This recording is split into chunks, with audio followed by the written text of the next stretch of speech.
So, how's your magical, marvelous Monday morning going? Mine's okay. I was awakened this morning around 4 by a story that would not quit. It would not leave me alone until I wrote it down, so I got up and did, and I'd like to read it to you now. It's a true story, and it's only a partial bit of what happened that weekend, but I like it. It's called M.E. and Me. The night was cool and damp, the ground soft beneath their feet. The moon was hidden in the distant sky, behind a cloud, as if seeking refuge from the stars. The stars that shimmered like tiny neon place markers on the giant blue-black map.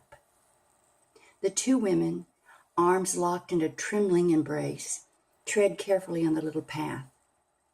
They took each step in curious tiny movements as though responding to the heartbeat of the earth. It was not a dance they had planned. The actual plan had been to walk the 100 or so yards from the lodge, the main house, down the little lane to the bunkhouse. The lights in the windows were far away now, fading, and there was no light at all as they could see ahead. The world was covered in a cloak of deep, dark velvet. It would have been beautiful, except for the growing awareness that they had somehow missed a turn in the trees that led to their destination.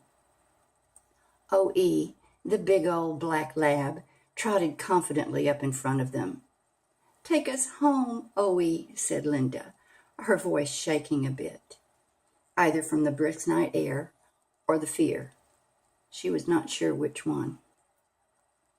O.E. turned to look over his shoulder at the women, though they could only tell that by the white flash of teeth and eyes in the dark.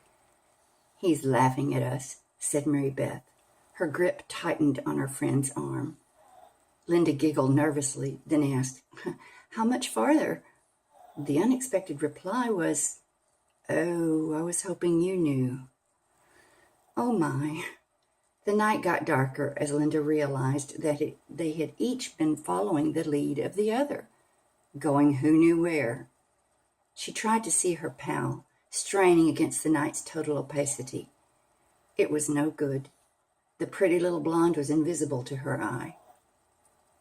"Look for the twinkly lights in the grass. They mark the turnoff." Okay, but Linda was doubtful that they could spot them in the denseness of this night. She could hear her breathing. Linda's foot set down upon a small, soft mound in the path. "I'm sorry," she said to her partner in the night. "For what?" asked Mary Beth. "I stepped on your foot," she said. No, you didn't," said the other with a little uneasy voice. "Oh, my, oh." Linda let out a squeal. The air seemed to thicken, and it smelled of soggy dirt and wet leaves. O.E. ran on ahead, leaving the two of them to make it on their own. The sound behind them made the women huddle closer, and they turned in unison. A light. It was a bobbing sort of light. It swung and bounced. Linda clutched the item she had brought from the earlier gathering in her right hand, her bra, which she had wriggled out of, and a small paper flower fashioned from a paper plate.